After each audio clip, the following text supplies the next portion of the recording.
ছেলে হোক বা মেয়ে, দু সন্তানকেই খুবই যত্ন সহকারে বড় করতে হয়, মানুষ করতে হয়, দুজনের সমান ভবিষ্যৎ গড়ে তুলতে হয়। কিন্তু এ সব কিছুর থেকেও মেয়ে সন্তানকে কিন্তু অনেকটা যত্ন করে মানুষ করতে হয়।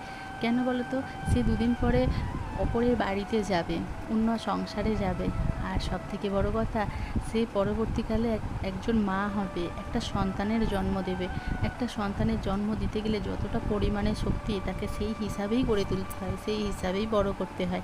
ঠিক তেমন তার পাশাপাশি একটা পুত্র সন্তানকে দায়িত্বশীল হতে হবে, দায়িত্ববান হতে হবে। ঠিক এভাবেই মানুষ করতে হবে, সৎ সৎ মানুষ হতে হবে।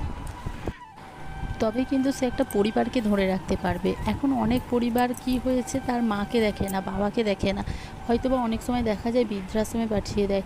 কিন্তু এতটুকু ভেবে দেখবে, কিছু কিছু পরিবার এখনও পর্যন্ত আছে যারা সম্ভ্রান্ত পরিবার, বাবা দেখে, মা দেখে, বাবা মার পাশাপাশি তাদের ভাই বোন সকলকে দেখে, একান্নবর্তীভাবে বসবাস করে। তবে এই সবই হচ্ছে পরিবারের শিক্ষা।